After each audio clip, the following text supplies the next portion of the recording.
பல வருஷங்களுக்கு முன்னாடி ஒரு வளையல் வியாபாரி ஊர் ஊரா போய் வளையல் வித்துட்டு இருந்தாரு. ஒரு நாள் ஒரு புதர் பகுதி வழியா போயிட்டு இருந்தாரு. அப்போ ஒரு பெரிய புற்று கண்ணுல பட்டுச்சு.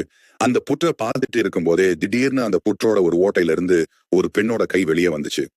அந்த கை வெளியே வந்து வளையல் போட்டு விடுங்கன்னு சத்தமா கேட்டுச்சு. இதை கேட்ட வளையல் வியாபாரிக்கு ஒரே ஷாக். பயத்துல அரண்டு போய் அங்கிருந்து வேகமா ஓடிட்டாரு. மறுபடியும் சில நாள் கழிச்சு வியாபாரி அதே வழியா போயிட்டு இருந்தாரு. அப்போ மறுபடியும் அதே புற்றுல இருந்து அதே கை வெளியே வந்துச்சு. இந்த முறை வளையல் போட்டு விடுங்கன்னு சத்தம் ரொம்ப ஆக்ரோஷமா கோபமா கேட்டுச்சு. வியாபாரிக்கு மறுபடியும் பயம் தொத்திக்குச்சு. பயந்துகிட்டே ஐயோ என்னால முடியாது அப்படின்னு கத்திக்கிட்டே ஓடிட்டாரு.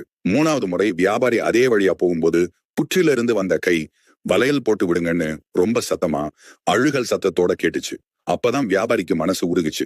இது ஏதோ சாதாரண விஷயம் இல்ல, ஏதோ தெய்வீக சக்தி தான் அப்படின்னு புரிஞ்சுக்கிட்டாரு. உடனே வியாபாரி ஊர் மக்களை கூட்டிட்டு வந்து நடந்த எல்லாத்தையும் சொன்னாரு. ஊர் மக்களும் அந்த புற்றை பார்க்க வந்தாங்க. அப்போ அங்கிருந்த ஒரு பக்தர் மேல சாமி இறங்குச்சு. நான் தான் சாமுண்டேஸ்வரி, இந்த இடத்துலதான் நான் இருக்கேன், எனக்கு ஒரு கோவில் கட்டி வழிபடுங்க, நான் உங்களை எல்லாம் காப்பேன் அப்படின்னு சாமி சொன்னிச்சான். இதை கேட்ட ஊர் மக்களும் அந்த வளையல் வியாபாரியும் சேர்ந்து அந்த புற்றை சுத்தி ஒரு கோவில் கட்டினாங்க. இப்படித்தான்